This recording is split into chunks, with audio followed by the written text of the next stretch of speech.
What's up, SNA Assassinators? This is Super Ninja Austin back here with another video.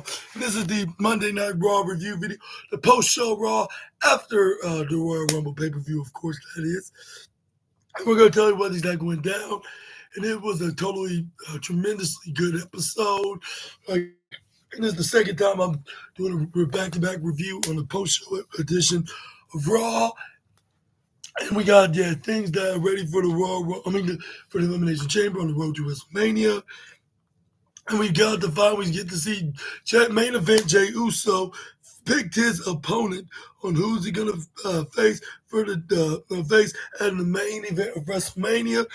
We also got part of my predictions right about who's gonna qualify in the men's elimination chamber match, and they got things prepared for the women's elimination chamber, which one of them happened, but it ended in a controversial fashion. And we also got a feud that's been long awaitedly teased, I guess you could say. Since they're no longer in the title, this person is no longer title feud, he confirmed that tonight by attacking the other guy that he claimed is his friend, but really, he's not really much of a good friend if that's the case. Basically.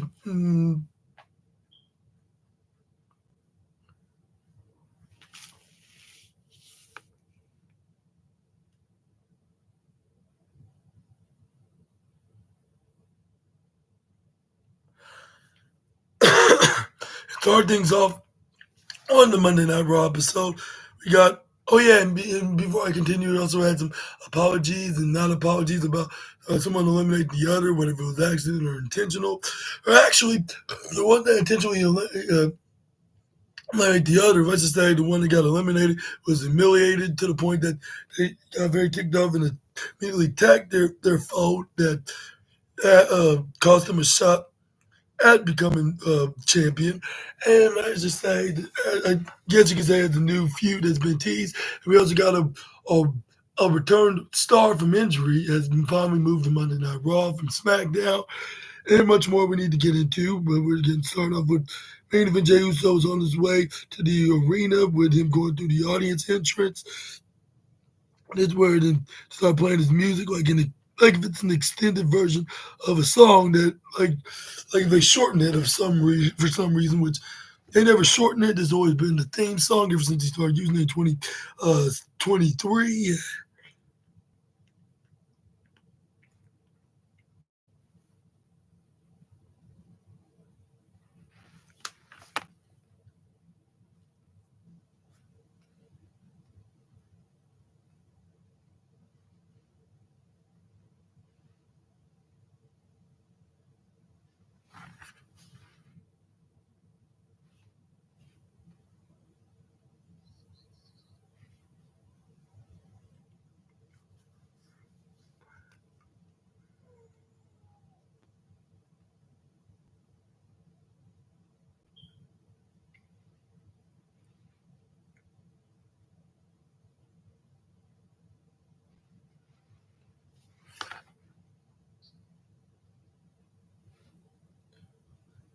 But let's get started off on the February 3rd episode with everybody coming in the ring. Like we got Liv Morgan and Dirty Mysterio and Raquel Rodriguez. We got Io Scott coming out to the.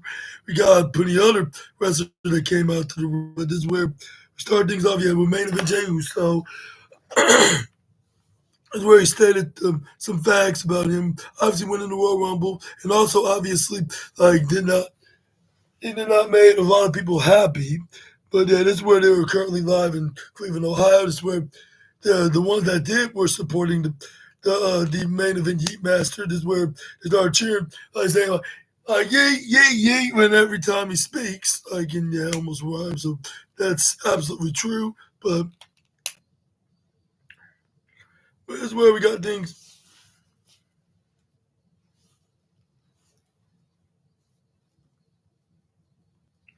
What did Jey Uso continue?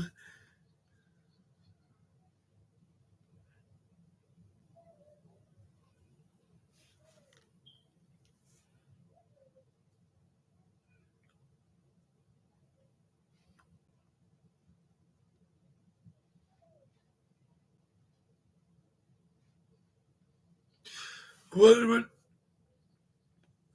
this is where we got Pat McAfee was waving too much to the point that his lungs gave out, which he spoke on in commentary about.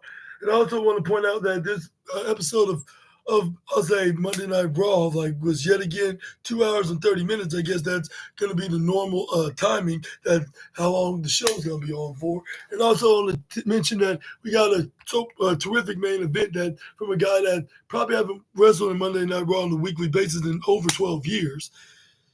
This is where we got, if not a little bit shorter than that, but anyways, where we got, this is where fans are chanting Uso, this is where he didn't obviously point it out, this is such an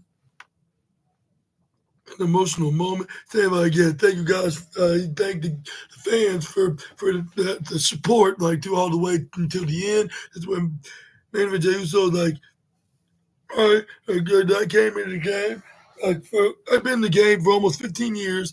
And I tried to make a good living. To my twin brother to become a professional wrestler. And he along with carrying our family legacy. That's exactly what I did. So I fast forward.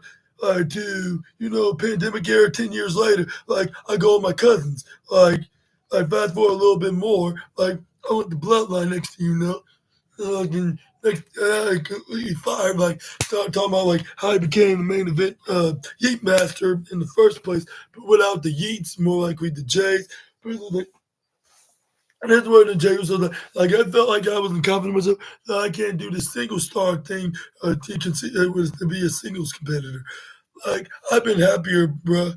I didn't have it. I gotta admit, but coming out here to say, I mean, tonight, when the fans are chanting yeet, if it's a what chant, this is where then James was well, I got it now. And that's where fans are cheering, when he said that, yeah, you sure did. And then, and that's where I was yeah, even though you're not original my predictions, I hope you actually do win the world championship, but that's where fans are chanting you deserve it too, to the yeet man. This is where we got, James was yeah, he's yeah, and I want to thank everybody. I thank all my family, my friends, my fans, every single week with me, man. Look trying to pull his tears away because this was an emotional moment. You never thought he would actually go this far to be a future world champion by winning the Royal Rumble and finally main event WrestleMania for the this is what Jay Uso said. Thanks for you guys. I'm the 2025 Royal Rumble winner. And that's where he did the Yeet Wave. This was and yeah, bro, I'm going straight to WrestleMania for the main event. It's gonna be just me, Oos. Which is the one the part of the part of the lyrics, of his theme song. But this is where yet the guy that beat him the week prior, the Ring General, and Jey Uso must have mentioned his name, which I believe he did. That's where then he came out. It was Gunter that came out with his music dun. That's where Jey Uso's I should have known that you were gonna come out here, but it's where Gunter came out, but not really much nice things he said to the Heat Master. This is where the ring general's in reality, dudes, I am completely disappointed at you. But I gotta congratulate. You did prove that you you belong in the main event. But when it comes to you against me, between me and the step up between me and the top, it don't appeal to me. And it's you can't even lace my own my you can lace up my 6-inch boots, which I'm not sure if that's how long it is, but it's where then Gunter's I am a world champion, and I learned box office, and I learned Hall of Fame belief, but in reality, James, I am always in control, no matter how hard you try, or anybody else. And this is where Gunter did, he could do you know what, Jay, this time I will refuse to do this with you again. because yeah, like if you check last week, like the complete opposite. But it's what Jay Uso to try to say, but this, when he get interrupted by, just like, you know what this mean? Like, you know what this title mean? WrestleMania. Like I'm in the process of building this legacy for myself. And he's like, and quite honestly, Jay, like beating you at WrestleMania, like does not really add anything in my life and legacy. And this where he's like, Jay Uso's about to turn around, about to leave. This where because like, no, you can't leave yet because you need to hear my expectations. Like you beating Roman Reigns, John Cena, CM Punk, you know, you beating those guys. But if they won, like they'll actually add something to my legacy because those guys are because they all have one thing in common, like and that is becoming former world champions. And this one country's like, but the situation is clear, Oos. Like, you got everything to gain, and I got everything to lose. Like, I gotta admit, like, so if you choose me, like, you force me to put you in a position to put myself up. I mean, put myself down so you can get something to gain. So let me you understand. If you choose me, Jay, every single week it's gonna be hell that you're gonna be suffering. Like on Road to WrestleMania, with WrestleMania being a horrible display of violence, like if like from a man that you have ever seen. And this is where Gunther didn't continue on his promo, like when saying that he's gonna hurt the Heat Master and he's gonna put him down like the diseased dog that he is.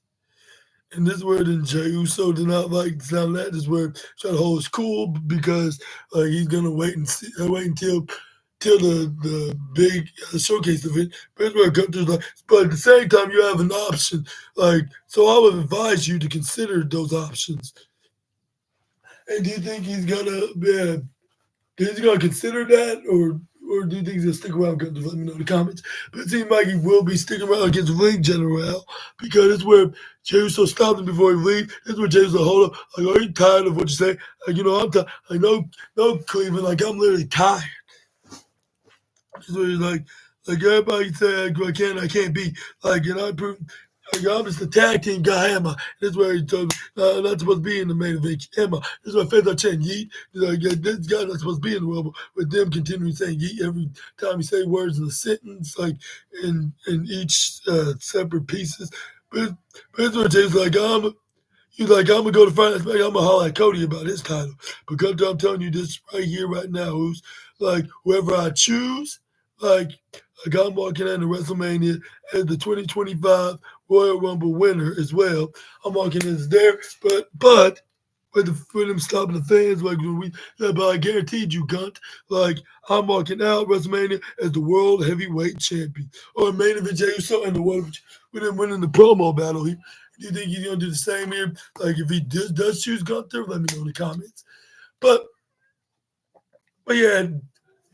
Whoever he goes after, they already have a qualifier elimination chamber match to see who's going to face the other side, which I assume that Jey Uso is going to face Gunther, and he's going to confirm that next week. And that's where we can see like the other guys, the other wrestlers, even including Roman Reigns,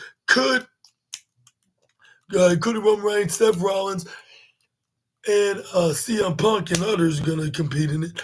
But let's say we got a qualifier match in the main event, along with the mid card. We got the women's what's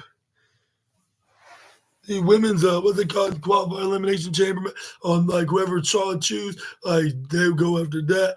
But who do you think Jason's gonna choose? Is it gonna be Cody Rhodes? Do you think it's gonna be what's his name? Cody Rhodes. I mean, is it gonna be Cody Rhodes? Is it gonna be Gunther or even Obafemi on NXT? Let me know. But that's where we got John Cena. This is where the John Cena said he said he's gonna go to the elimination chamber. Like he announces his participation in the elimination chamber. And John Cena, this is what John Cena said. Like and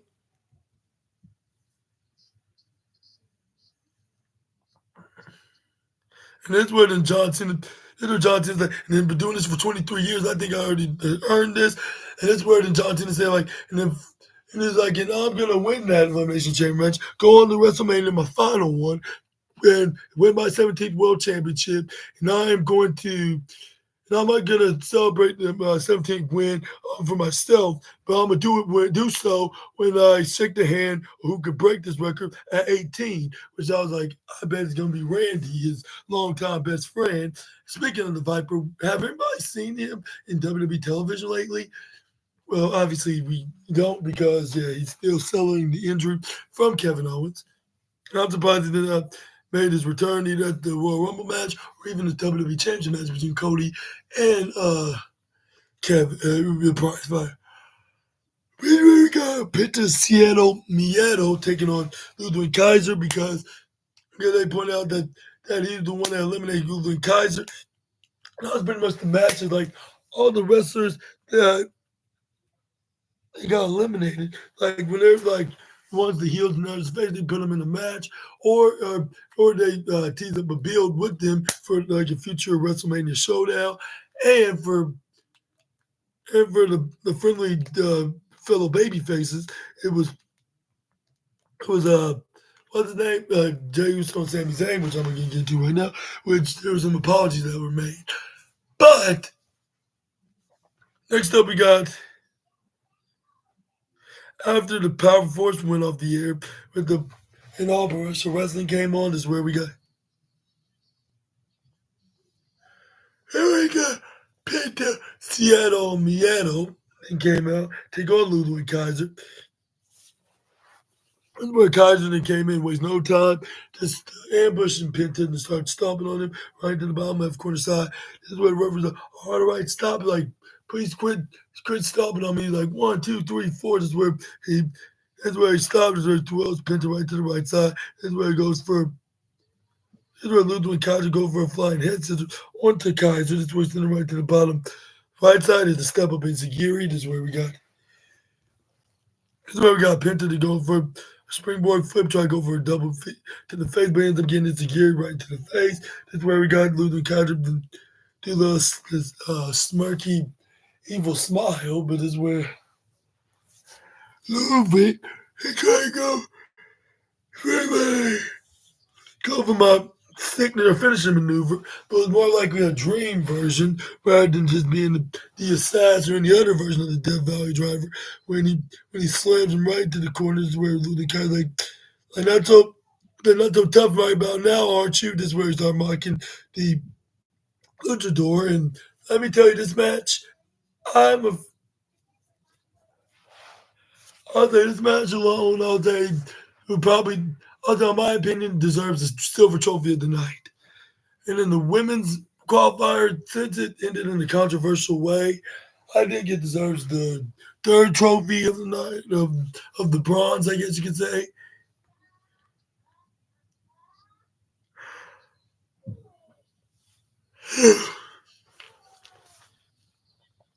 This is where we got Ludwig Kaiser start going for clotheslines. This is where then he's trying to make an example or be a warm up for his kayfabe dad that ain't general. That was that was too busy with main event Jey Uso trying to put him in his place. But we all know, like, if it's not the ring general that's actually doing the punishment, I don't think that. I don't think he's going to be giving any justice to his kayfabe. That it's a attempt to show the inside side of him, saying like, hit me more." This where Luther kind of okay, like they don't say that anymore. This where the swift kick, this where kicking more, but it's where Penta was not being phased by it. This where he didn't hit the chop. He hit a big slap. He hit some chops, which I believe he was pissed off because one, like Luther Kai's not doing nothing about this guy. He should wrestle for the other company. He have the envy list too.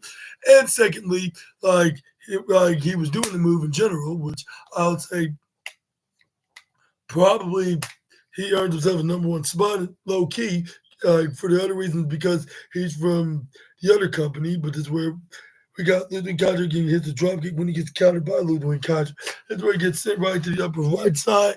His that handstand onto the top rope to a boot to the face. That's where Penta's trying to go for a pin, but it's still a kick out from Ludwig Kaiser. We got to start going for chops, like with fans are cheering what's that Penta? They must be Gunter fans because they start booing. I mean not Gunter. They're not a fan of Gunter, I should say. That's where they start booing. That's where they start booing Ludwig Kaiser. That's where we got. That's where we got Ludwig. Then go try to go for like a draping DDT, but he ends up getting over the top rope. Penta zero Miedo, then go for the cup the bomb Hito, which was a cannonball dive right from the luchador himself. This is where we got him going for a hand slap. This is where Ludwig kind of trying to kick him in the gut. This is where he tried to elbow strike. And then this gets forearm. This is where he tried to go for the right side. This is where we got Ludwig kind of trying to jump right over it. But he ends up getting hit with a Dream Valley driver. This is where he tried to go for a pin, but this is where Ludwig counter. Only got kicked out at 2.3 if I'm not mistaken. This is where we got Ludwig Kaiser picks up Penta. This is where he tried to go for the face mount into a DDT, but Penta countered into the Penta driver, which was formerly known as the Fear Factor over across the pond, but it's where Ludwig kind of hang on to the rope still, so it won't be able to do the move where whoever was counting on him. But this is where we got Ludwig kind of trying to thought he could get into a sling so he gets a surprise rope onto Penta. Penta immediately kicked out at 1.1. Penta then grab it to the hand. Is where he bent it on by doing this after doing the zero Miedo pose. That's where Penta then go over and present to hit the Pinto driver. That's where we got to get the 1, 2, 3. Winner of this match, Penta Zero Miedo. Where's that be today? Silver trophy. Silver trophy of the night. But this is where Jackie Redmond did do an in-ring post-match interview, and congratulating the former other company's World Tag Team Champion by saying congratulating him. That's where he's like, yeah, like we remain undefeated here on Monday Night Raw. I'm like, wow, like I would never expect him to even be undefeated by 2-0. But that's where they got Jackie Redmond's like, so what does WWE Universe have to expect next? Penta? This is where Penta thanked her very much, but he never got just to answer her question because Pete Dunne came out. That's where it is. And Penta's like, okay, like follow me. That's where Ludwig Kaiser came in and attacked. Where Gunther must have been back in the gorilla with Triple H, started cracking up with a box of popcorn because he knows where he came from. But that's where we got Ludwig Kaiser hit that Sister Abigail like DDT maneuver that looks similar to like Simplicit's version. That's where Ludwig Kaiser did this spit right to Penta's direction. He's like, thank you.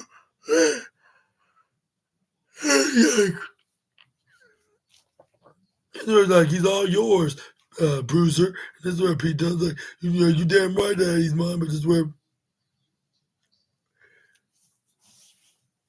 the commentators pointed out injury like JD McDonough suffered and during the match against the War Raiders team with Dirty Dominic Mysterio.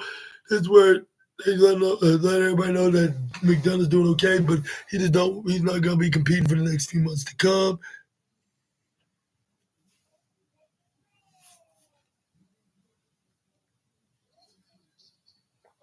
This is what Finn Balor's like, yeah, everything started going to fall into pieces.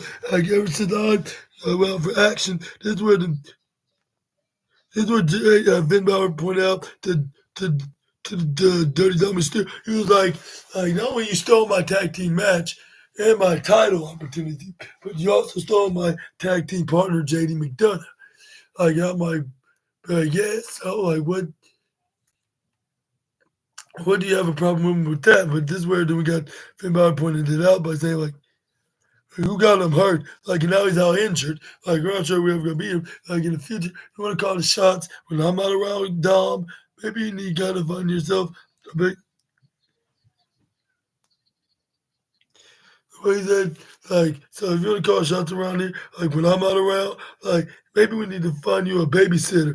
This is where the dirty does the whole that song. This is about like, more like, whoa, that's not you. Like, you're like, yeah.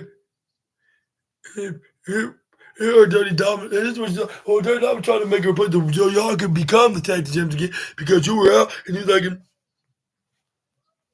here's where then Liv Morgan's like, and it was also the War Raiders that hurt JD McDonough, which I like how they try to use kayfabe and mix into the storyline of JD McDonough's real life injury. Like, even though it wasn't nobody's fault, it was just a horrible freak accident. But anyway, that's where we got Liv Morgan pointing out that she got some opportunities coming up, like starting things off with her women's qualifier elimination chamber match and the women's tag team chamber with Raquel. This is where Raquel had a huge grit. This is where then like, oh, thanks to you, Daddy Dom. This is where Finn Balor's like, well, okay, she does I'll do everything for y'all. Like, and he's like, and not nothing for me. That's where the Morgan reassured, uh, reassured that Dirty Diamond has done something for him, and that he earned himself a qualifier match next week. Next week. That's where the Finn Balor's like, what else? You? That's where the Dirty Diamond Mysterio's like, yeah, like because we're family. And that's where the Morgan's like, yeah, we know if we listen to family, we win, like, but relax, so we got this under control. And this is where Carlito was very excited about, like, oh, sorry about something, like if it's Christmas time, it's where they're asking, like, okay, you got them something. What about me? You got Liv and what's her name?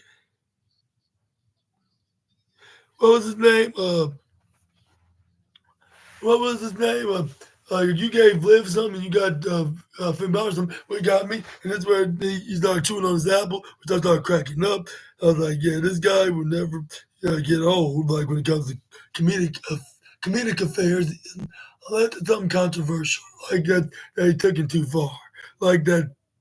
Well, I'm not sure if I should mention it. That incident that WWE had to edit out, but that's where we got like Charlotte Flair came out. This is where she ended up being like main event Jey Uso. So I try to make it as much as confusing as it can.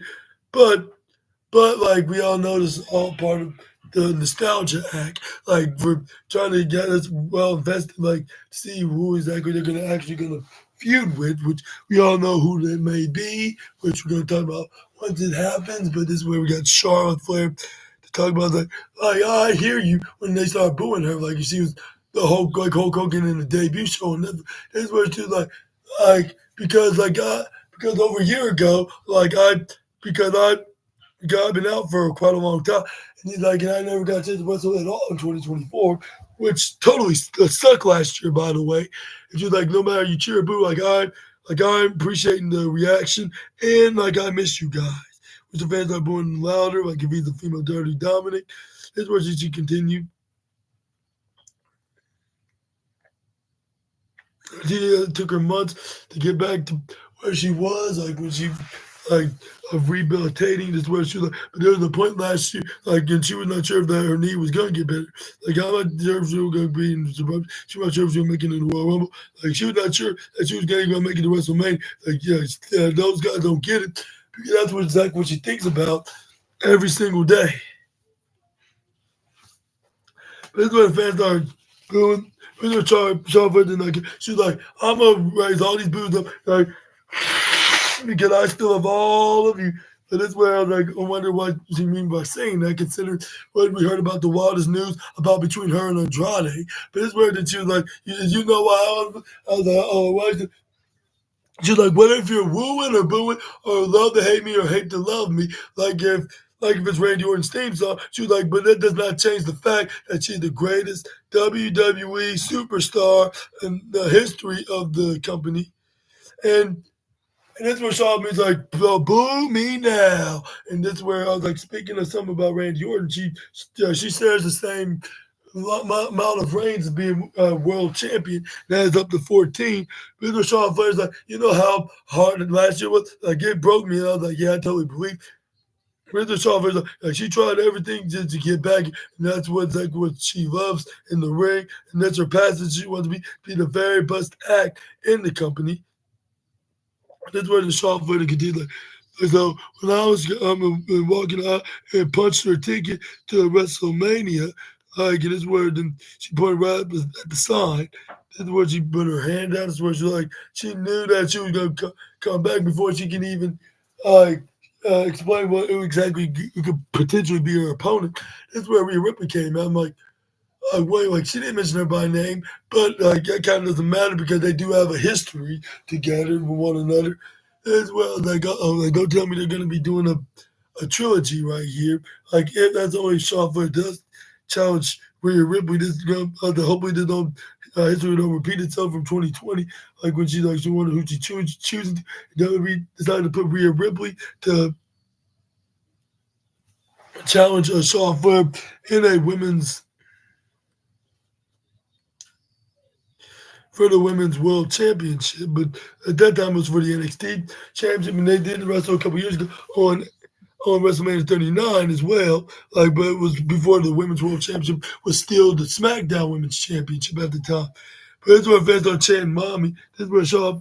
That's where the Rhea Ripley came. Like I'm gonna say, I said this before, and I say this again. You know, when you go to war with somebody that you earn to respect the most, like I do, absolutely respect you, Queen.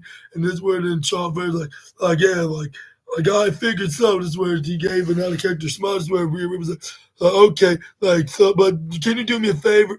Because please pick me because the last time we did fight each other one night at WrestleMania, I finally got my redemption to beat you. Now I need to get another win, another W at WrestleMania. This is where like, I did not make no excuses, but like but if you're not forgetting, yeah, in our first encounter back in 2020, like I beat you when you were NXT World Champion.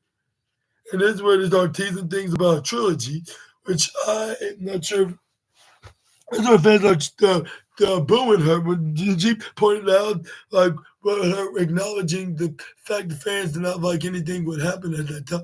That's where it's like, I don't like every single thing of it. That's where Rhea Ripley's like, yeah, like, you know what? You're actually right, with the Charlotte. This is like, I'll hand you that. But like I'm not sure you quite understand. Like back then, like I was just a kid. Like if you're unaware, like but now like I am a grown woman. This is where the short version. I ain't fully aware. I just came out here to get things started. Like you took to the gun. Like you wanted an answer. You want to see me, but I have nothing. I have nothing but time. None of that time to pick someone that I already choose. I'm gonna go back to NXT tomorrow, actually, and I'm gonna see if Julia inspires me. Like, which you're teasing that she could face her, but she's like, and I'm gonna go on Friday. This coming from SmackDown. I go to Friday on SmackDown to see if Tiffany inspires me, which everybody started cheering for that. That's where Shaw like, because I want to be inspired. She's like, you know what, Kevin, you come here and jump the gun. You were in vacation because you know who you showed me, the Rhea, you're just nothing but a kid. This is where Rhea Ripley don't like the sound of that, but she don't hold her anger in. She's like, since I have respect for you, like, and you're just trying to say, trying to be personal, like I'm gonna let slide for now. This is where we got Shaw Flair's like, but okay, but that being said, you see next week. Here's a Rhea Ripley's like, here's calling, I'm just a kid. Like, this was like, and he's like, that's your problem. You do not respect me. She starts out like that Maxwell guy with the other company. They just don't like to be called kids, even though they're still young. Like they're only both respectively for now 28 going on 29, which that's a funny coincidence. I gotta believe this Maxwell guy and Rip and Ripley you're the same age. Mr. Rip is you don't respect me the way I respect you, Charlotte. Like so, pick me, like please, so I can put you out of your misery. Please pick me, like so I can beat the respect into you, like that 7 foot whale that's now in the gorilla position. Like that's with Anthony right now, but that's where Rhea Ripley then gave a big smile, like ha. Yeah, you're about to be messing with the wrong one. Is where And I was wondering, like, is he actually gonna show up next Monday, or is he gonna stick around this Friday on SmackDown?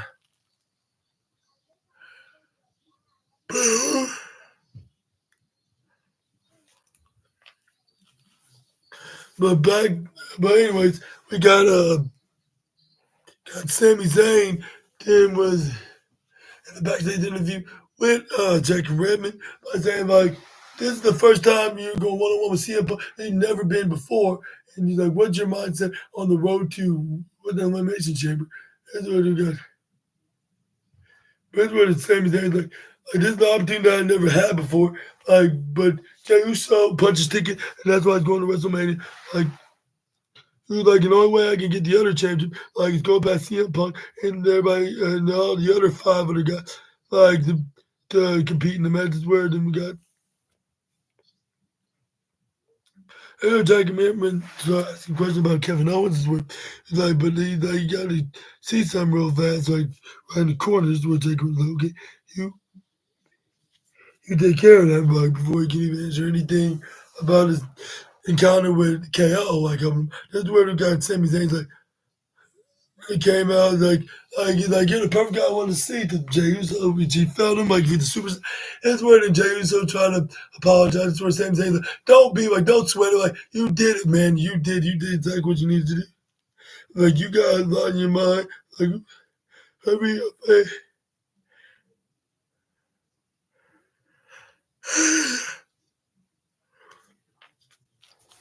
it's where them, but it's where the same thing like, no, you good, like you won the Royal Rumble, and he was and you gonna go get your moment, it's just like I'm gonna get mine. And this is where James was like, yeah, like you win that match tonight, oops, and this is where then Sami Zayn then shook hands, hugged him, and this is where Jey Uso went out to probably back in his locker room, but it's where Karen Cross is there. That Jey Uso ran by. This is where Karen Cross like, I like to see, it's like what's going on here.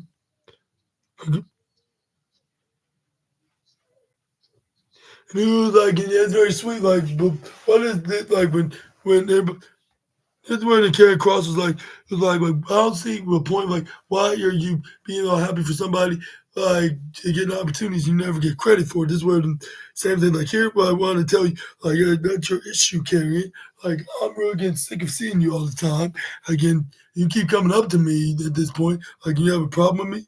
Then the Karen Cross I'm not trying to be back here for be a problem for you. Like, well, I could be when I'm getting angry, like then from happiness to anger, which I understand what made him bipolar because next minute he was happy, next minute he was angry. He was like, I hope it don't sound offensive, but he kind of did. I'm like, okay, but this is where we got the New Day came out. But let me know in the comments what your thoughts on that very awful introduction by the former the former NXT champion. But here's where we got the New Day that came out because the other match against Rey Mysterio, Dragon Lee, probably um, probably tied that third bronze trophy of the night.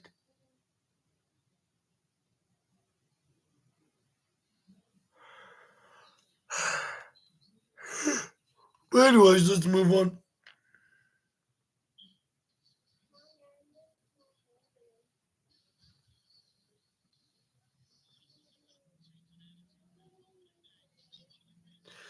But anyway, we got Kofi Kingston hit the major short attack on the Dragon Lee. That's where he stepped him right to the upper right corner side. Then put him diagonal on the upper left. He tried to splash on, but Dragon Lee was long gone. When he rolled right to the other side, he speared him right to the midsection. Then took him right to the left corner side. Hit the step up Inzagiri. This is where we got Dragon Lee going up right in the upper right corner side. Hit the high crossbody. This is where we got Kofi Kingston go over, calls down, but Dragon Lee ducks out of the way. Hits a rocking, sliding Hurricane Rana. This is where we got. But here's where we got Dragon Lee trying to go for a middle drop kick.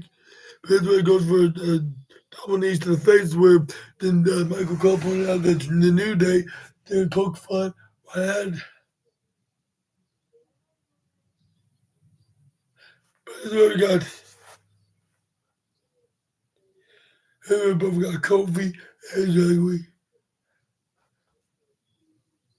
But this is where we got Rey Mysterio go for a springboard dive onto who was it? It was Kofi Kingston after getting tagged by Dragon Lee. But this is where he tried to pick up Kofi, but this is where he gets tagged in by Xavier Woods. This is where we got Xavier Woods hitting some punches side to side to side. This is where we got Xavier Woods went right back into the corner. This is where we got. This is where we got Xavier Woods going for punches right to the face, on kneeing him right to the neck.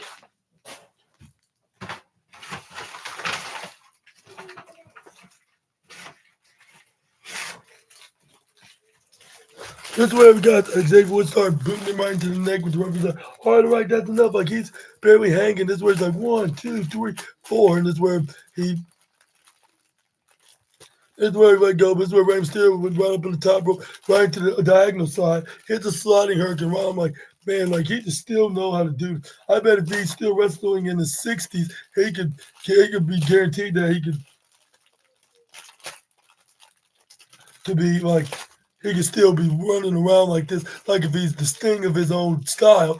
But that's where he tags in Dragon Lee. He hits a super kick onto Xavier Woods, go for a pin, but only got a 2.6. That's where he held the pop-up flapjack onto the former North American champion. This is where he tags in Xavier Kofi Kingston, starting to punches right, left, right to the upper right corner side. That's where Xavier Woods and Kofi Kingston. Here's where we got. Here's where Kofi Kingston tried to go over the top rope, but he ends up getting trapped. Then he gets middle drop kick right into the chest, like if the 7 foot, like we bust him like the 7 foot whale. But it's where we heard hey, like music come on, and there was the Cleveland hometown villain, I guess you could say, considering he's a heel. It was the social media megastar, Logan Paul. That's where they said that Logan Paul will be facing Rey Mysterio in the qualifier match in the Elimination Chamber, which said the only issue seemed like neither The Rock or maybe even I'll say Randy Orton is probably not going to be in it. But it's where he got who was it? It was Kofi Kingston that drop kick onto Kofi Kingston out of the ring. Kofi Kingston go for a drop kick onto Rey Mysterio out of the ring. This is where we got the most powerful force in all professional wrestling came, which was commercial break.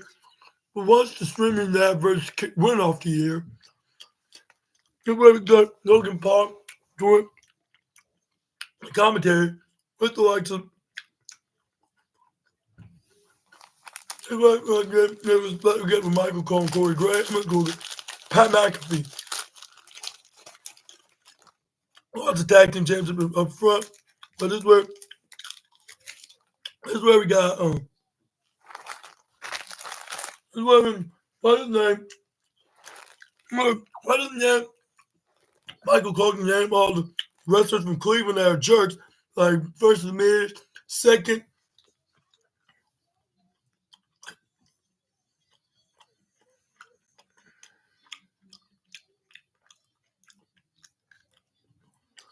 There we go. And he got Michael Cole said, like, first Miz and Johnny Gargano, Miz, Logan Paul, and Johnny Gargano. And even Vic Joseph, like, well, he's done to be all jerky, which I was saying, like, maybe, like, it's just, like, Michael Cole's kind of exaggerating on that part, like he did to my boys back-to-back Super Bowl cheat. I'm going to pretend that he didn't say that, but this is where we got Kofi Kingston go for a flying clothesline, try to pin the mysterious luchador Dragon. This is where he got him right hands right to the face, onto Dragon Lee. This is where he tags in Xavier Woods. Xavier Woods starting some forearm strikes, and he throws Dragon Lee right to the right side. He tries to go for a clothesline. Dragon Lee counters, go for a power bomb right into Instead of powerbomb, was it? Yeah. He was down, like this where you got Rey Mysterio like, come on, Dragon, like tag, you can tag me in. This where he managed to get the big old hot tag to Mysterio, started giving the clothesline to Kofi Kingston that was tagged by Xavier Woods. This is where we got Kofi counted out of the Irish whip right to the left side. This is where Rey Mysterio hit the flying head scissors. This way, this way, Irish whip right to the bottom left side to the upper right side diagonally. This way, Kofi Kingston move right away. Hit a kick right into the face. Kofi Kingston go for a crossbody.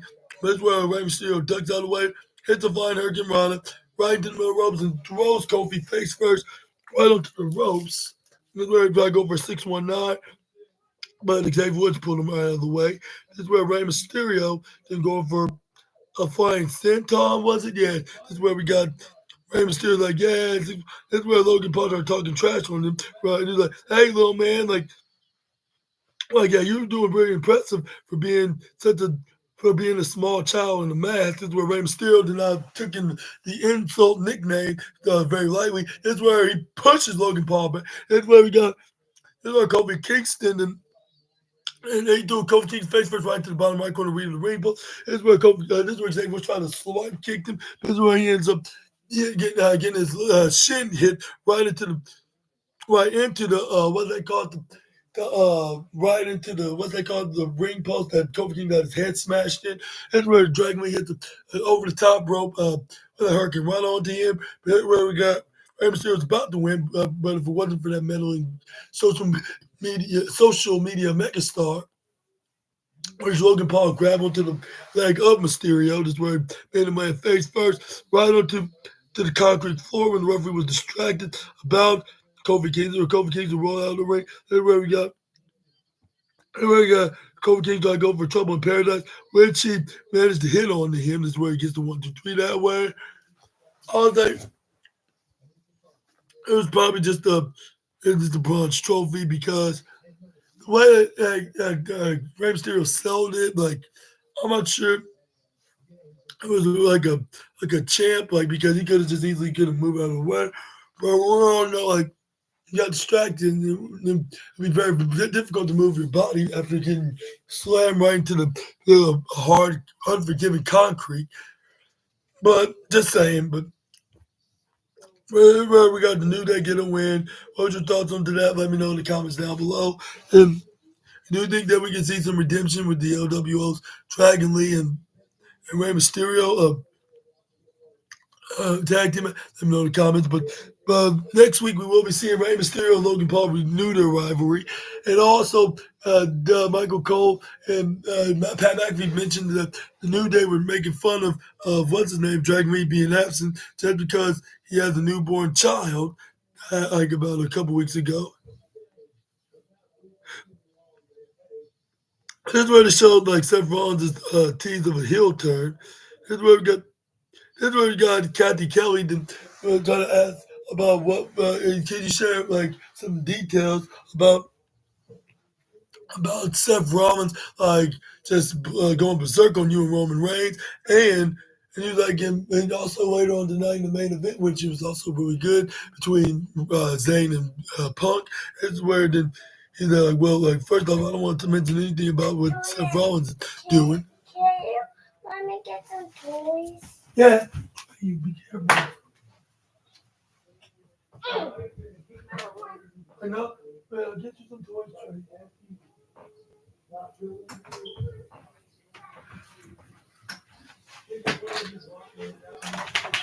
Excuse me.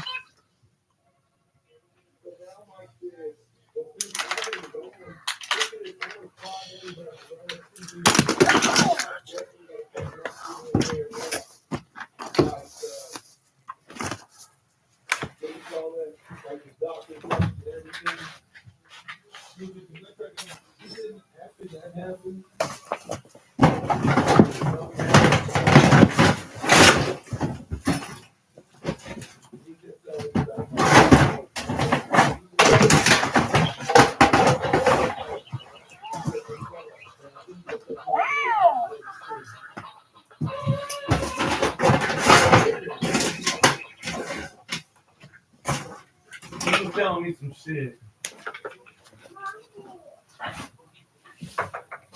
about what the fuck happened. And Trey, excuse me. Oh, sorry. Here's some more toys. Oh my god. Oh, you need help? You want to bring them inside? Yeah, we can't. I gotta go pee, Trey. You hurry up.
But anyways, assassinators, I'm back here. This is where we got Sky was getting prepared for her match against Liv Morgan, but next thing you know, like she ends up getting ambushed and attacked by Liv Morgan. But this is where Rhea Ripley tried to come for the save when she happened to be backstage because she's also arch nemesis with the woman with the revenge tour. Like, but this is where Liv Morgan was long gone. But this is where she tried to check on EO, but ends up getting attacked herself by Raquel Rodriguez. But yeah, let's say this won't be the last time we see these four on Monday Night Raw. This is where we go.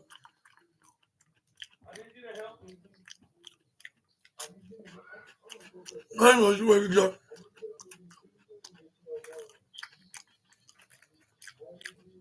This is where we saw a highlight of I show Speed being entered in the Royal Rumble because we replaced Akira Tozawa. This is where they show Braun Breaker's spear onto him that went viral before eliminating him. Got over 300 million views on all social platforms. This is where he got like a document Redman was narrating and hyping things up in a vignette between next week's qualifier elimination chamber match between Bayley and Valkyria. And what she was like, okay, like that is the WWE game, the both women's WrestleMania adventure. And Bayley had a very tough, a very dominant run in 2024. Like, no way she can get back to the top is that I keep making we can go back and thanks to face the women's intercontinental champion. And it's like you win, like your WrestleMania moment began, but it's like if you lose, your WrestleMania dream will fade away. It's like you're not Valkyria. And it's like never opportunity of Gavin WrestleMania moment. It's where not Valkyria like Gavin knows I know she's ready. She's she's gonna defeat her and respectfully do so basically. It's where the announcer will be next week and who I'll ask you assassinators who gonna make the second be on the second women's women gentlemen who gonna be on the next slot, the second woman to qualify on the slot on the women's elimination chamber. This is where we got the first match, which was the women, which was Liv Morgan and Io Sky. Io Sky didn't waste no time before the bell rang, just where she hit her face first, right up to the apron about multiple times. Elbow drop. Elbow drop. Or like point to Liv Morgan, followed up with a with what they call a flapjack. This is where we got what happened. It was Sky went right on top of it, tried to go for a pin. This where and she stopped Rory the count the pin. This where she ended up getting denied a 2 point. Three was it? This where we got Liv Morgan go for a kick. This where go for a stomp right onto the ground. Liv Morgan's trying to go for a pin, but this way she ends up getting kicked out. Liv Morgan go for some strikes, falling to the back of the Genius of the Sky. And Liv Morgan's like, I bet that took care of your back like that was giving you some problem. Here we Liv Morgan to hit elbow drop and followed up with a Shining Wizard knee strike, snap marrying her, then hit the middle drop kick. Then went with his basement drop kick. And where Liv Morgan tried to go for a pin, where I believe she got a kick out 2.4. Is where we got Liv Morgan and kick her right in the hair. And this is where we got Sky try to go for a close on Sky. Then Sky go for a cartwheel backflip. Then there's a middle drop kick on the Liv Morgan. And Sky's like, yeah, I got you. I got you right where I finally want you now. And this is where she goes for the forearm strike. And right to the left side. And Liv Morgan tried to go for an attack, but she ends up getting hit with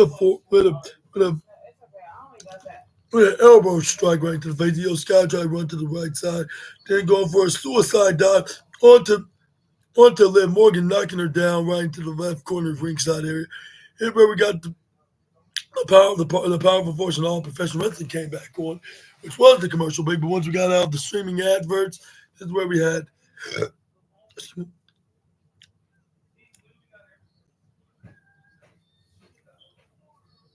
Sky, then we see her doing what they call a backwards body slam and a knee strike, which the powerful force must be an EL fan for her to be still in the offense and on top, despite the powerful force coming on. But here we got Sky hits what they got Japanese uppercut.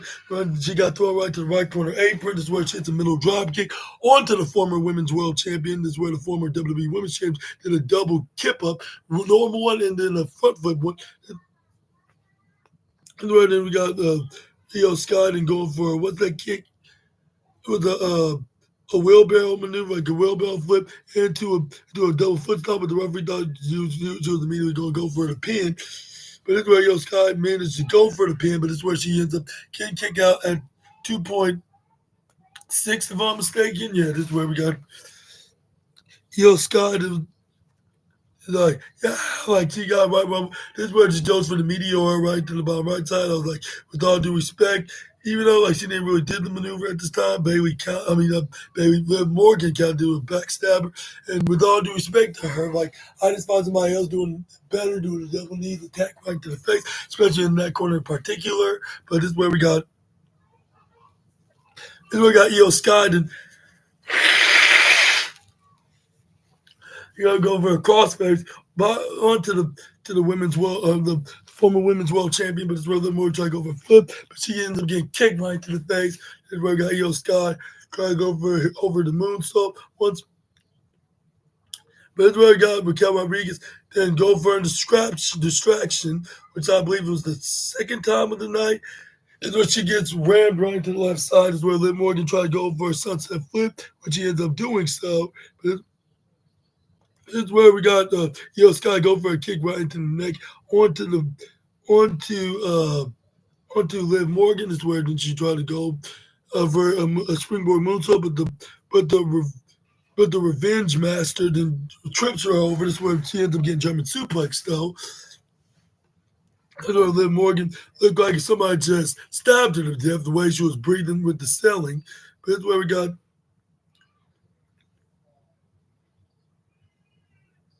This is where we got what's his name? Sky go for Hurricane Rana. That's where we got Liv Morgan. Then got on my back. This is where Sky go for the double knees to the face, but this time it was in the bottom left side. But it didn't matter because it was because it was what they call it, because this because Sky because Sky tried to do it the first time and it worked the second time, but the signature move worked this time because it wasn't guaranteed because that's in the rules in the page 4003.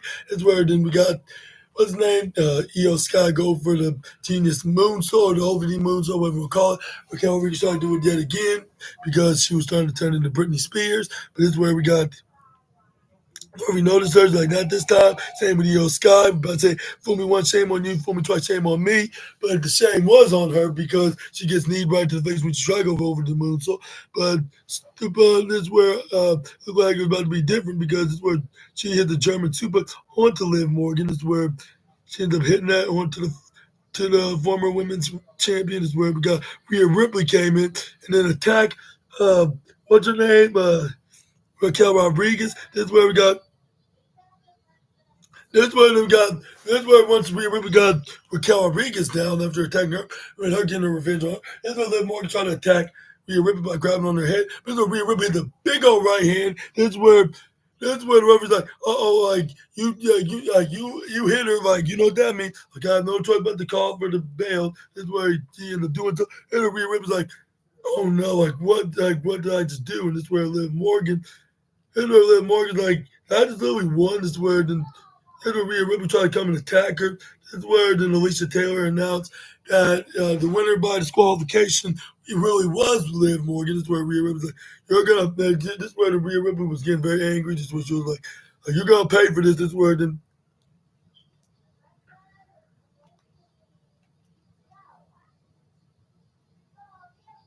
This is where Rhea Ripley's like, "This cannot be happening." Like, no. They were Sky was very upset, which it was very understandable. She was like I got a shot at the women's world championship. It's where we was like, I know, and I apologize. Like there's gonna be some kind of chance. This is where Sky then dismissed it, and she was like, no.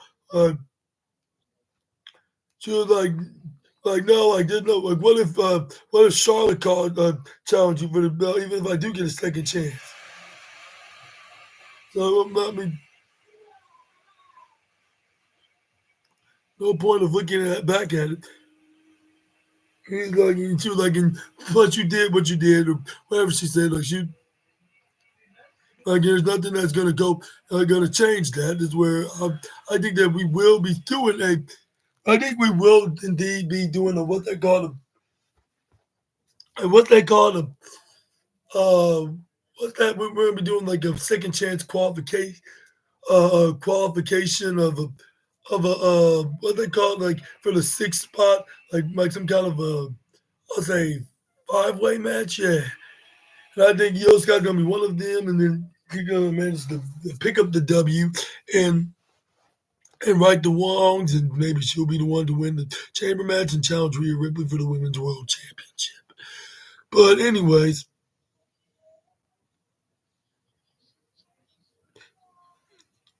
this where then we got the War Raiders were interviewed by what's her name? Sarah, what's her name? I know Kathy Kelly. This is where then we got Ivar then said like, despite us having differences between with the Judgment Day, but JD McDonough totally earned our respects on that performance. And that's where then like and he wished him a speedy recovery.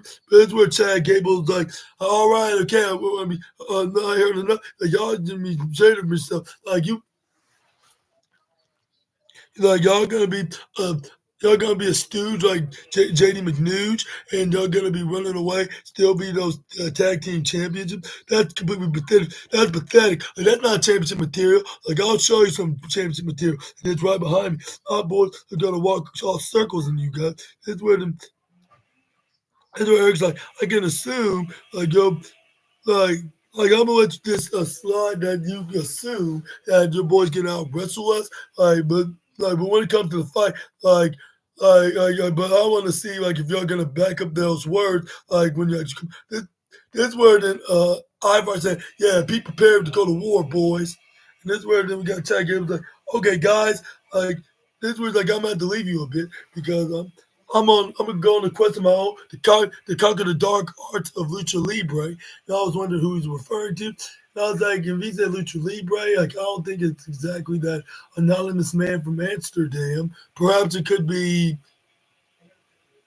somebody totally different that's also a luchador that could be making his debut here in WWE, just like his brother that beat Chad Gable. I'm not sure who he was referring to, but he said he's going to be trying to defeat him.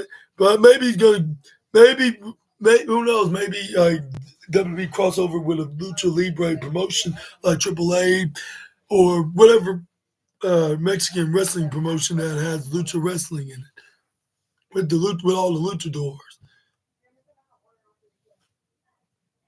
It's where then, but it's where then, but it's where then Chad Gable's like, but when I come back, like I hope I be seeing Ivy Nile, Ivy Nile becoming the women's intercontinental championship, and the Creed brothers become world tag team championship.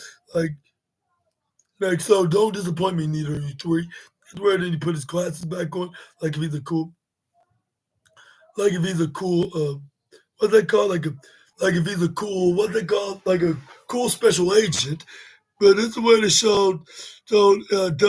where then they showed WWE's new show that's going to be coming out on March, which is going to be exclusively on Tubi, which is called WWE Evolved, which must be their own version of that independent wrestling promotion they bought out. Which some said it was going to be NXT Evolved, but I think they changed it because I don't think it would it would really make sense to call it like uh, what they call it would make much sense of calling it NXT like when it's it could be anything. They could pull up in any WWE show. Like you don't have to just be NXT. That they could just start their WWE careers after wrestling into Evolve, which that Evolve kind of looks like a second developmental show that WWE's going to be putting on, but not on like on broadcasting channels, right on a streaming service like Monday Night Raw on Netflix. And that's where we got the visionary and the revolutionary came out. None other than Seth Rollins, dressed up like a very fashionable Undertaker, I guess you could say, with the black cowboy hat and or the black Stinton, I should say, and the and the very leather black cool stylish jacket. That's where the fans started singing the song. Wow, wow.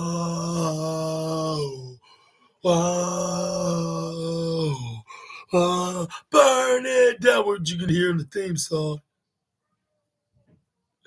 And this is where then at first it looked like that Seth Rollins, it looked like that he didn't even remember that he attacked Roman Reigns in that very brutal, I'll say, that brutally unforgivable way. Like when him curb stomping him face first right on the steel steps and continuing to brawl with CM Punk. Let's say the brawling did not end. Like when he saw the Chicago-made wrestler, which I'm not going to get into more details until I get done talking about onto onto the what they call onto onto after Sevron's promo before I get even to that. That's where after the streaming adverts went off the air. That's where we got what's his name, Adam Pearce, then announced that the transfer window is almost over, which when they said that after Friday it's going to be officially over because they said like on the go home shows, respectively on Raw and SmackDown after the Royal Rumble, that's gonna be the last days that the GMs from both the red brand and the blue brand are gonna get a chance to do a transfer exchange onto Raw, SmackDown, and even NXT. So they're gonna make the best of it, and this is where Adam Pearce made the huge decision to sign AJ Styles over to the transfer window, the phenomenal one that just made his return. And I said, maybe this is a good idea. And this is where they kind of tease the feud between him and a certain champion in WWE right now. And it's none other than the current Intercontinental Champion, which is Braun Breaker. This is where he's like, hey, he's where then Braun Breaker's like, hey, Pierce is where then he that's where before Adam Pearce can even say he can put him in the match. That's where Braun Breaker's like what you're about to say, like, where, who exactly was AJ Styles going to face? This is where it's like, like, why did I ask you this question? This is where Braun Breaker's like, but and this is where he's like, and he's like, and most importantly, when he's gonna show up here. And this is where it happens like next week. This is where Braun Breaker's like, oh, like okay, like do me a favor and keep him away from me. This was like a better yet. As a matter of fact, like what's next for the Intercontinental Champion right here? Because lately it don't seem like that even matters too much to you, Pierce. This is where this is where Adam Pierce like, you know, I respect you in that championship. This is where Bobby's like, okay, like then I don't know, like go talk business somewhere, like because like I can show some respect, so I don't have to go home like waiting for when the next time I'm gonna I'm gonna be in the be gonna be defending my championship next again. This is where then this is where Adam Pearce like okay, like I'm gonna do that right now. This is where he's like.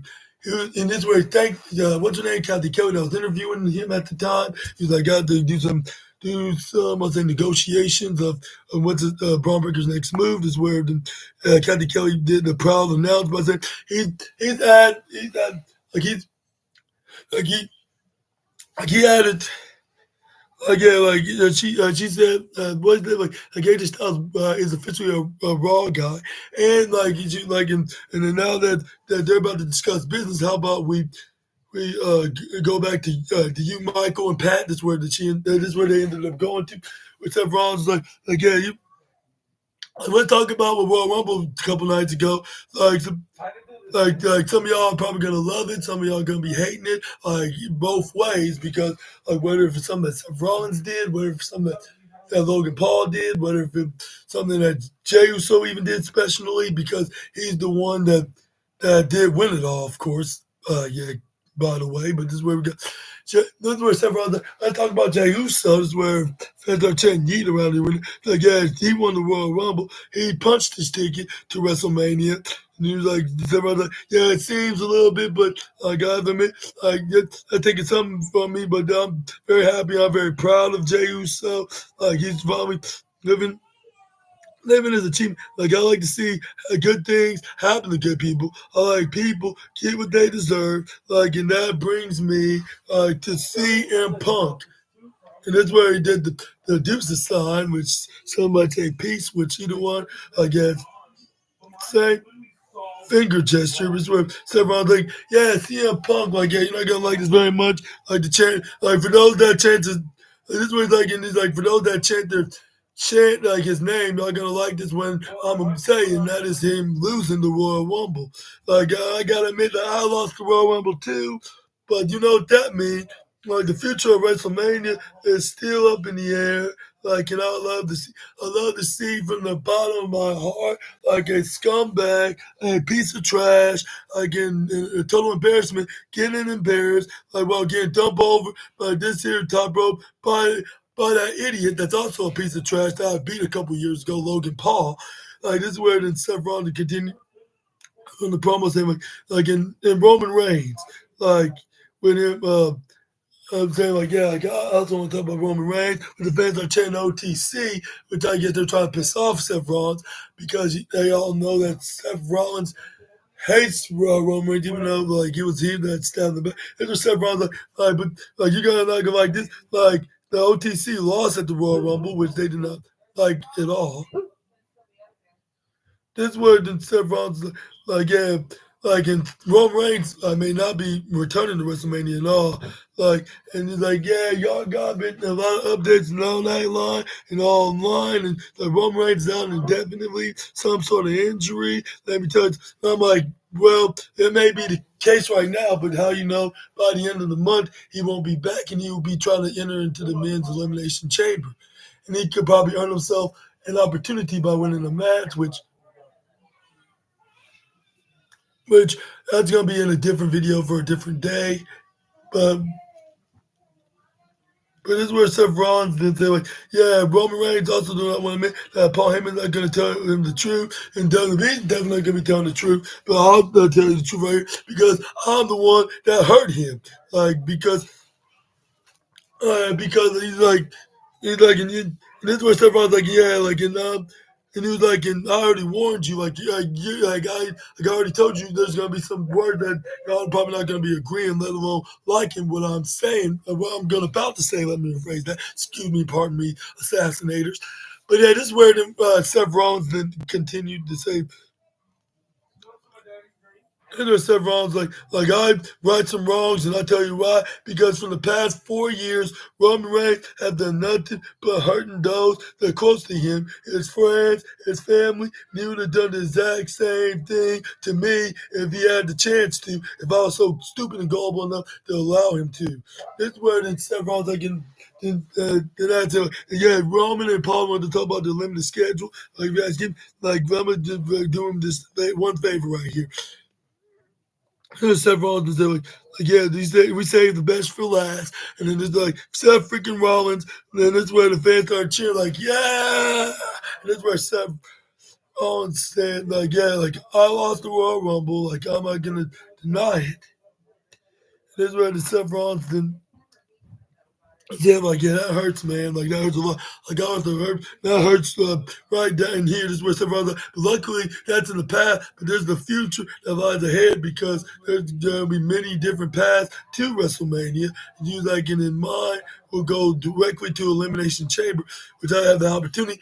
Next week, I got or no, a couple weeks, actually.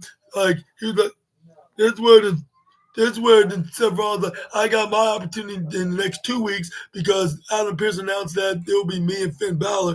Thanks to Balor's snob, dirty ass mustache, nephew, Dirty Dominic Mysterio, like getting involved. You're like, I don't care about that business, but all that I care about here tonight, who's gonna compete and qualify in the match tonight. And then it's gonna be him taking care of his business, and that guy is none other than Sami Zayn. And he was like, I know, Sammy, you got a match here very soon. He was like, are you, and that's where Seth Rollins call out Sami Zayn. Like, Sami Zayn come down. This is where we got the obvious statistics on page 1408, was it? I just hit myself in the nuts. Is it hot? But that's where we got Sami Zayn and he came out because he had his match that he had with Seth Rollins, which, by the way, was number one in Golden Trophy of the night. Here's where Seth Rollins like, that's what Seth Rollins, Sammy, like, yeah, it gets you, like, we go long back and we go a long way. I know you're gonna be doing your best because you always do when you're inside the ring. But look, like, it's been a tough month for you. Like, it's been a couple months between you and I. Like, we haven't seen eye to eye, but the past is the past. The future is gonna be in front of us, and the future could be the Elimination Chamber, or it could be WrestleMania. But your immediate future, like, is gonna be CM Punk. And this is where he took off his glasses and he looked at serious face. He's like, now look, Sammy, like, we all know, like, we all hate, like, we all know and the whole world know that I hate CM Punk, and you and I even know that too as well. Like, and what he said, like, we're too deep. We hit you, like, we handle our business totally differently. Like, and what I know, like, what Seth Rollins said, like, yeah. Like, that is a simple fact. Like, I'm not afraid to admit it. Like, what the world doesn't know, like, that I do. Like, how much you hate CM Punk too as well, don't you, Sammy? That's where Sammy denied, like, yeah, like, he was like, well, like, yeah, like, even though I'm not much of quite of a fan of Punk either, like, but I try to be the peace. One is where Seth Rollins pointed that out by saying, like, yeah, like, I know you try to do smile, try to do the right thing, like, and just like at the War Games, like, which something that he did not know CM Punk's gonna be in the same team, but it was all because of Paul Heyman, because Paul Heyman has a lot of associations with the Chicago-made wrestler. That's where this is where everyone kind of teased the heel turn by mentioning stuff like that, because only a heel would be talking stuff like this, trying to manipulate a friend like this to try to think that their arch enemy is the bad guy. But this is where then we got Seth Rollins was doing this today, like tonight is the night for the fight of your life. And again, this is where he told him, like, hey, like CM Punk. And after he said to him 2 weeks ago, like, what he said to you, Sammy, like, you weren't on this level. Like, you know what? He's right, Sammy. You're not on this level. He said that to your face. This delusional narcissist, like, honestly, like, went to your face, but you're not on this level. Like you're way past his level, like at least 20 times up. Like you are a main eventer. You main evented WrestleMania too. And this is where then and this is where the several other you are a good person that CM Punk will never ever be as well. Like so he's right. Like you're not on this level. You are levels above him. You are levels above CM Punk. And you're gonna make sure to prevent CM Punk out of the elimination and kick him right out. And you guys decide to be in that chamber. Like people like CM Punk that don't care about this place, really don't really care about these people in the audience who don't care about this company. They just the only reason why he's here because he's trying to take opportunities of guys like you and me. So please, put Crush's WrestleMania dreams straight down in the dirt, Sammy. And he's like, and come and fight in the chamber. And let's go. Like, let's go, Sammy. This is where he repeatedly said it and dropped the microphone. This is where Sami Zayn was getting ready for his match because CM Punk was heading on his way. But this is where once CM Punk was like halfway on the ramp, and Seth Rollins had to be there because he ran up there. Luckily, the security and referees came in to break it up before they got into a fight. The only thing they did really is start pulling each other's arm. This is where they start trying to swing, but before they can even do that, this is where they were already long gone because they were pushed back from each other like by the refs and security men. And yeah, and something just tells me we will indeed be seeing this three-way match at the Showcase of the Immortals, like everybody been talking. But before that, everybody was talking about that. I even thought of that, and I was talking about it here on the podcast, which I said on my review video on my Royal Rumble review. But this is where we got the powerful force and all of professional wrestling came on. We won the match time. This is where we got the match started with them grappling one another. This is where CM Punk kind of won. This is where they're like, yeah, you're not on my level, Sammy. Like I'm just more higher, just by a few blocks. And this is where Sami Zayn's like, oh really? But the last time I checked, like I was told that I was like a double dozen bars and blocks up higher than you. That's where they got Sami Zayn go for a headlock, but he gets dipped right to the top. Of course, he gets right to the bottom, but it's where Sami Zayn the shoulder tackle. CM Punk kicks out. Sami Zayn go for a headlock, slams CM Punk right to the mat. Back first, where got CM Punk trying to go for a triangle headlock, but it's where he ends up getting kicked right off by Sammy. Here's where CM Punk managed to hit a headlock, trying to turn into an anaconda vice right into the right towards the right, but this is where Sami Zayn grabbed onto the right corner rope, called for a rope break. This is where CM Punk was like, all right, you got me right there. Like I gotta admit, like you did impress me. This is where Sami Zayn and Sami Zayn and CM Punk start pushing each other right into each other's faces. This match was definitely was fun to watch. It looked like something that you would probably watch on a pay-per-view, whether if it's for a championship or not, especially if it's a world one. And I sure hope that will be happening. We see this match again with one of these men becoming world champion. And even if it's a B+ pay-per-view, I would not mind to see it. This is where Sami Zayn started some knife-edge chops. This is where we got I'm just repeating it in chops after chops after chops after chops. But this is where the forearm strike. This is where we got Sami Zayn and him was thinking what move else he should do with him on the. That's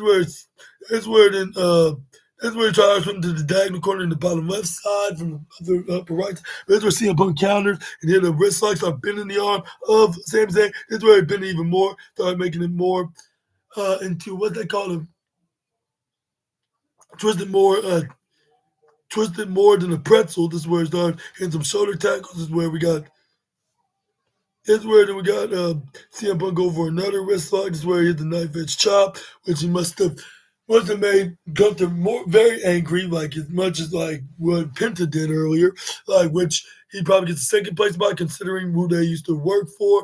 Even though CM Punk originally wrestled in this company first in his first run, but it's where CM Punk started grabbing on that same arm, start bending it right to the corner in the upper right corner side, and the right rope. This is where CM Punk try to hit the with that Shining Wizard before he can attempt to do that. Ever since he's like the punches and chop, which Gunther must have found as a joke because he already put him in his place back this past December. This is where CM Punk did try to go for an Irish whip on the CM Punk, but he springboard dodges him, hits him with a clothesline. Enter Sami Zayn like the future is yet to come. Like it must have came from the mouth of Sammy. This is where Sammy started some right hands repeatedly with the fans started counting how many he's been hitting in a row. Like 1, 2, 3, 4, 5, 6, 7, 8, 9, 10, 11, 12, 13, 14, 15, 16, 17, 18, 19, 20.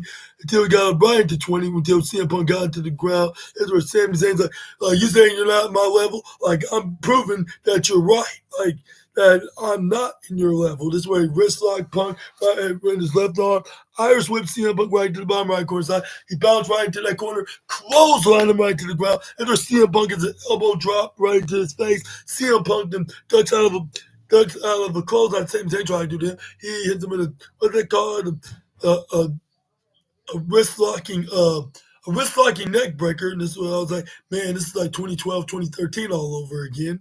I was like, where is CM Punk been? Like from wrestling on Monday Night Raw, even though in the beginning of last month in January, that's where he made his return and in his in-ring Monday Night Raw return at when Raw debuted on the streaming giant.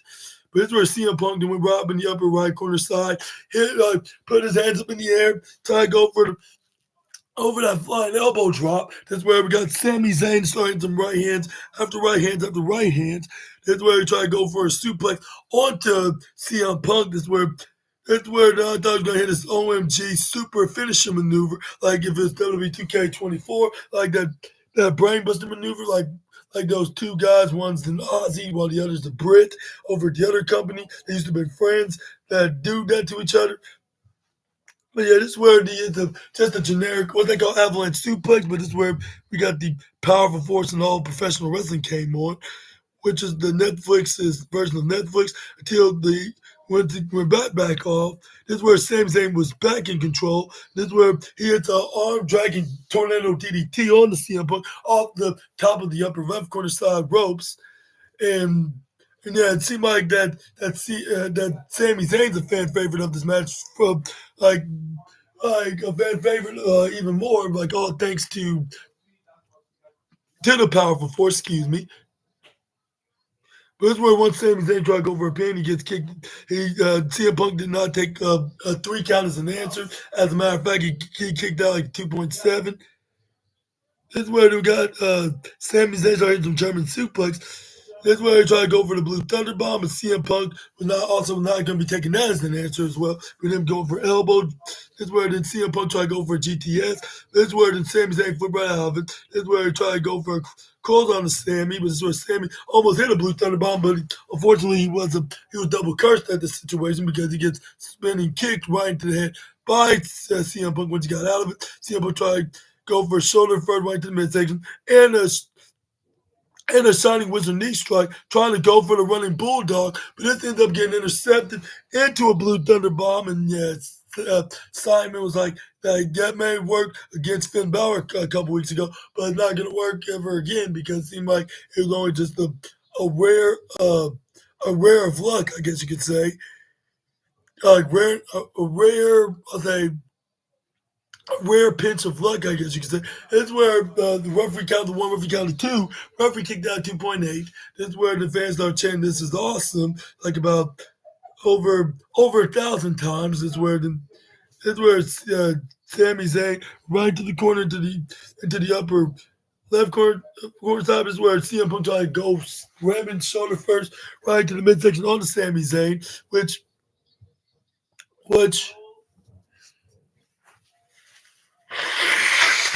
it wasn't a guarantee because at first he tried to hit him with it. At first, tried to go for a spear. First he hits the maneuver successfully, but it wasn't a guarantee the second time. So Sami Zayn tried to go for a haluva kick. This is where we got CM Punk going for a schoolboy into a pin. This is where he only got a 3, but only got a 2.0 I'll say 7, but this is where CM Punk hits a headlock slam, turn it into his submission finishing maneuver, the Anaconda Vice lock. Right up, you got the Anaconda Vice. This is where Sami Zayn nearly tapped out, but he stopped himself from hitting the tap button. This is where because it's for a WrestleMania opportunity here for the WWE Championship. That's where CM Punk was like, no, tap out. That's where Sami that's where then Michael Cole said, like, yeah, like CM Punk made all kinds of wrestlers tap out for this move, even Hall of Famers. And then this is where but despite that, Sami Zayn got the right foot or right leg right onto the bottom right corner's ropes. That's where we got CM. That's where CM Punk goes for a Shining Wizard knee strike right on to Sami Zayn. That's where then he tried to go for a second time, which he was successful to do. That's where the CM Punk's like look at this, look at it, scat boy. Like he was like that's for me. Like you're now on my level. Like I'm a main eventer. Now this is where he tried to go for a third time, which wasn't a charm, by the way.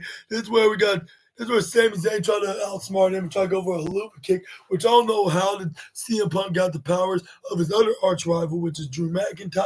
But he moved right out of the way, smelled CM Punk or felt him a mile away, just like if he's a what's it called? Just like he's a Super Saiyan. This is where CM Punk's like, it's 99 time. This is where he started doing this, like, because he wants to put him away with the GTS. This is where he picks him up right on the shoulders. This is where he almost had. This is where Sami Zayn countered and go for an inside cradle. This is where got almost the 3 at 2.999 with this maneuver, which is kind of like the most devastating move in all professional wrestling. But it's where CM Punk was that too? And this is where the referee's like, yeah, like no need to worry about it. This is where we got CM Punk hit an elbow strike right to the face on the Sami Zayn. This is where Sami Zayn pointed at the WrestleMania sign on the right. This is where he had a big right hand. This is where, this is where we got the fans and I know who to cheer. They just were just amused, like because this is a dream match. Like even if one of these guys were heels, like they still would enjoy this because these are two iconic superstars in WWE. And this is the first time we've seen them go one-on-one at each other. First where we got Sami Zayn hit the exploder suplex on the CM Punk. Here's where Sami Zayn marched right to the bottom left corner side. Sami Zayn was getting ready to hit the halupa kick. Yeah, this is where he was trying to punch his ticket to go to the Elimination Chamber. But CM Punk picks him up right up on the shoulders, hits a guaranteed GTS because the first one was unsuccessful for those that are unaware. But he gets the 1, 2, 3, and I bet Seth Rollins was throwing stuff everywhere backstage and threw a huge tantrum because now Chick Magnet Punk is qualified to be the second qualifier into next month's pay-per-view to earn himself a shot at the WWE Championship. And was it just me or at the end of the show, like we just see more glitching in and glitching out on the Monday Night Raw broadcast? But yeah, but needless to say, CM Punk is right next to John Cena as the second guy to be qualified in the men's elimination chamber match. And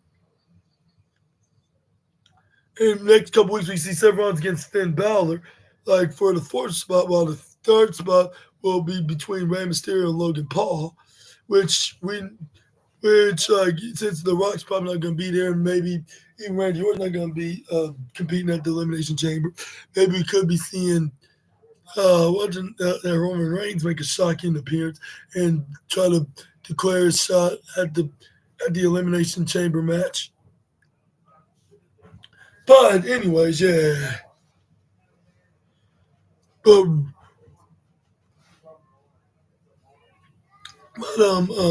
but I mean, don't get me wrong.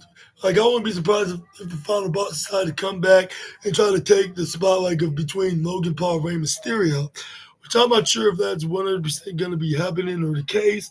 But I wouldn't be surprised and I wouldn't be even mad if they did so because this would make it very intriguing. Like if they did have him in the match, even if he doesn't win the Elimination Chamber, at least have him to qualify. But it's where we got CM Punk try to show some respect to Sami Zayn, which he did, which they did like very, convincing. But it's where we got when CM Punk got his back turned, like thanks to the glitching, I thought Sami Zayn turned heel here, but no, like it was somebody behind Sammy attacks him that accidentally hit CM Punk, knocked him out of the ring, and you will not believe who it was exactly.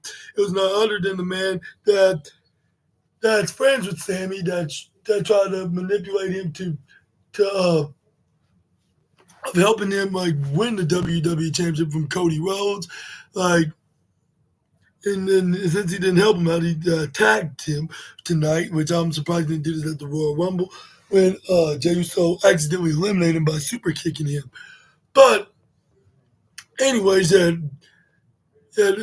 figured this was going to be happening sooner or later. And I believe also Kevin Owens did this because he didn't like how CM Punk kind of compared himself to him. So this is what he did. Exactly what he did. He killed two birds with one stone. And this is where after he starts stomping on the Sammy, he grabs on the Sammy, hits a package power driver, and that's basically what ended the show. Like with Sami Zayn looked like he's paralyzed after he getting hit with that band maneuver by the prize fighter, which I was like, oh my god, like ouch, like I don't know how they can make it picture perfect, like and like make it picture perfect, but still and safe as well, like. But yet it's so brutal. Like it looks so brutal that it looked like if he actually did made his neck snapped. But what are your thoughts onto this angle that's finally made it official, like that we will be seeing Owens versus Zayn at the biggest showcase event of the year? Let me know about that in the comment section right down below. But I guess that would be it for tonight, like because that's what basically ended. And I'll say Monday Night Raw, like, was super good tonight. Like, maybe not the greatest, but other than the Static King and then and I'll say maybe the controversial finish, even though like it's leading up to Io Sky versus Rhea Ripley. I'll say, but most likely the glitches. Like Monday Night Raw did a super phenomenal job. It definitely deserves 4.5 stars, in my opinion. And let me know in the comments below what your opinions about Monday Night Raw. Did you ever have a staticky glitch problem on watching it on Netflix anywhere around the world? Let me know down in the comment section right down below. But yeah, it seemed like that. Yeah, his promise, like saying that he's gonna deal with Sami Zayn, like came very very soon. Which and let me know in the comments below if it was too sooner or did you expect it to be like or expected to be on tonight's Raw or was it way past due? Let me know in the comments about that. Maybe I think it's just 2 days past due, like that he excuse me, you assassinate. But yeah, like that he done this. But yeah, we got everything ready, and I hope that there's not gonna be no complaints about about about like WWE like not having this feud already getting ready, and maybe some of the fans will be saying like, why do it way too early? Like that's because they have good reasons. Because like like what they're going to be doing with Sami Zayn and Kevin Owens on the road to WrestleMania, because it's not like they're in the angle with nobody else. You might as well have Sami and Kevin start feuding a bit until the match does happen. This is where we can probably see this dream match happening. This is where we can see. Where's Kristen's name? Yeah, Birdie. What's Kristen's name? Yeah, Birdie Bird. What's Kristen's name? Huh? What's his name? Whose name? Kristen. Here you go, Turkey. He said, This is 2020. he said somebody named Christian on WWE. Christian? Trey right here. Oh, oh yeah, he's on AEW now. Yeah. 2020, he's on WWE. He was on WWE. Yeah, he was. That was like 5 years ago. He's not on your shirt, but he's on there. That's his brother. Yeah. They're both on AEW. What? John Cena's for He's now going by a similar name on AEW. He's known by his partial last name, Cope, like Copeland. AJ, the rated R. Yeah, AEW, yeah.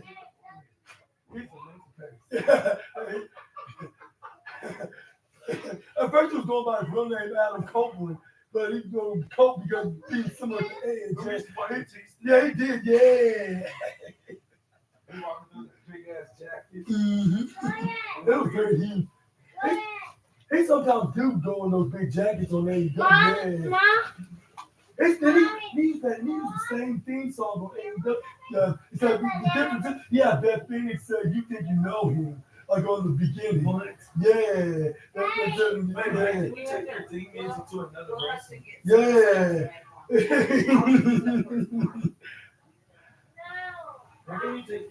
I don't know. Yeah, like that's very strange, isn't it? Like, Answer, I own this. Oh, yeah. And then Christian always talk about young brothers. And Christian's always talking, oh my God. And Christian on AEW always talking about young wrestlers. Batista to the table, Trey. Yeah, he did. Why is my hair on the bed? You're trying to curse me. I'm good. Yeah. I'm a straight up. There's movie.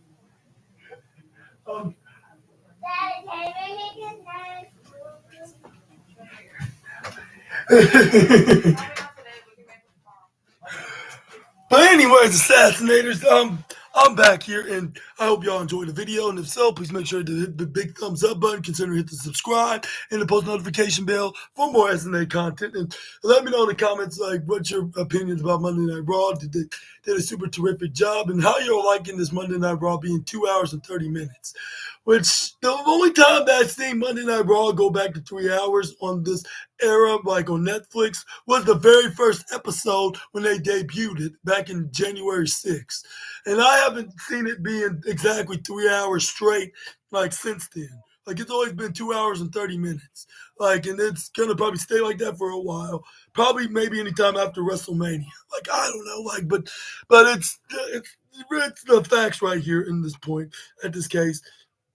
But yeah, I hope y'all enjoyed the video. Yeah, give it a like, subscribe, and yeah, and please make sure to check out my wrestling news tomorrow when I'll be talking about the wildest and intriguing wrestling news stories. Remember that you assassinators need to know from Sportskeeda to Wrestling, and also the NXT review video, which we're going to be talking about what's exactly going to go down on that show, which I'm not sure 100% like who's going to be wrestling. I totally forgot. I need to look it up right now, like see who is going to be wrestling, who's scheduled for that show, like where I can advertise here on this SNA podcast here.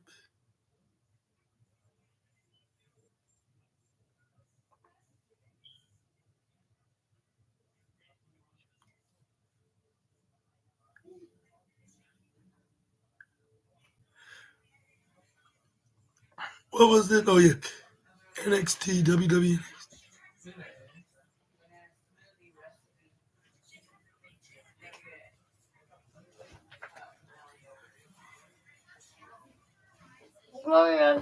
Yeah.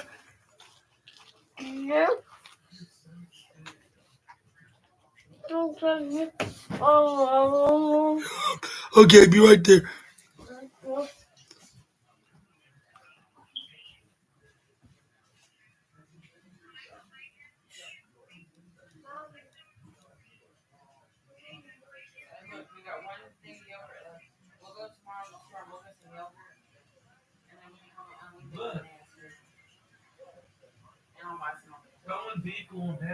Okay, JC James versus Stephanie McCurr, and the tag team match between Trick Williams and Obafemi against A-Town Down Under. And if what's his name? If Trick Williams does win with Oba, then and he get to be added into the triple threat match, turn into a fatal four-way match of Vengeance Day for the NXT Championship. And also we got Channing Stacks Lorenzo against Reg Holland as well. Roxanne Perez, Bailey, and Julia will submit their contracts, signing it. And also Carmen Petrovic will be taking on what's her name, the potentially turning heel. What's her name? Kalani Jordan. Yeah. But yeah, that'll be it for now, and I hope y'all enjoyed the video, and hopefully y'all have a wonderfully awesome rest of your Monday night, and I'll see you on the next video with some more SNA content. Until we meet again, Super Ninja Austin out of here. Bye bye, my assassinators. Y'all take care. Have an awesome night and also awesome week and awesome afternoon tomorrow, and I'll catch you guys then. Bye bye.